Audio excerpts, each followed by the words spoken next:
When I was 15 in 1985, I was thinking about the good thing I was going to do with my models and my model of energy transfer. And at that point, I had watched a TV show called Cosmos with Carl Sagan, and it was about like space and time and distance and like far things and small things and sort of, the universe. And I really liked Carl Sagan, and I liked the way he explained things. And I had a good sort of, I felt like philosophical sense that I'm just passing through space and time. And I was like, what could I do that would be helpful? And also at that time, I'd gone to a wilderness school because I love nature, spending time in nature. And there was someone named Tom Brown Jr. who had a school in the Pine Barrens of New Jersey called the Tracker School.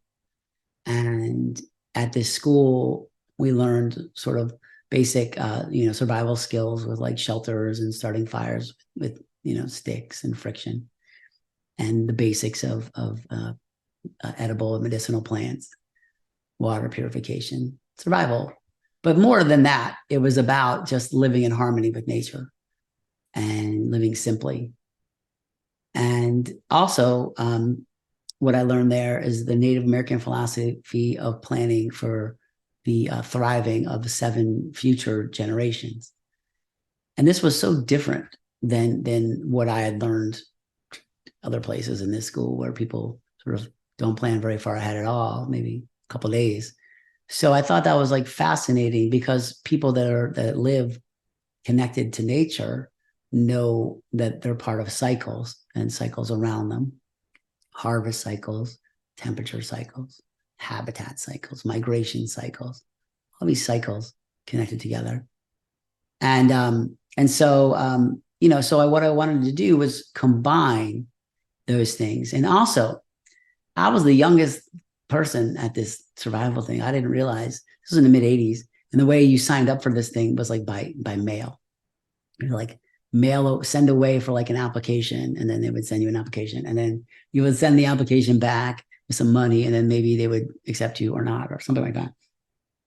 And the first time I went, I was 14, which was 1984 ish. And then again the year later. But on this course, the older guys who are like in their like 20s and 30s, we're talking about this guy named Buckminster Fuller, who wrote a book called Operating Manual for Spaceship Earth. And in this book, there was a lot of ideas about resources and abundance, and that there's enough energy for everyone, and that we allocate money for war instead of peace.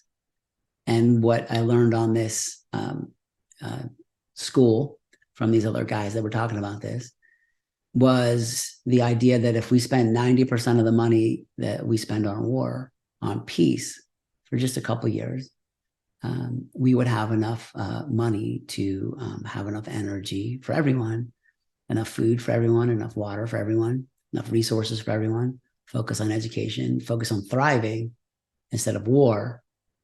And sort of they talked about why they thought that was with the structures we have on the planet. And it was fascinating to me. And so I looked into Buckminster Fuller when I got back in this book, and also learned of his game. He had a game called World Game, which was about allocating resources in a way that like fed the most people or did the most good, both like, food resources or energy resources, different kinds of resources, and how they could be reallocated in a way that did the most benefit. And one thing I like about this was it wasn't about like what's fair. Well, what it was about was benefit for all living things, not just humans, all living things. And I like that idea. So I decided in 1985 that I would combine all these ideas, Carl Sagan, Tom Brown Jr., and Stalking Wolf, the person who taught him, and Buckminster Fuller, into an eco project. And that would be my good thing that I was going to do. And a side story of this is I knew no one would ever believe that story. And I planned to do this when I was 55. that was just sort of around when I thought I'll be ready to do it. And I'm 52 now.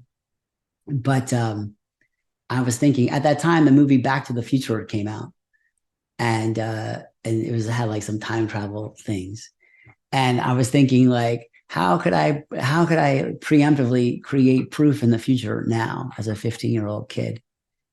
And and so I'll tell that next story in a minute. So I did on this next story.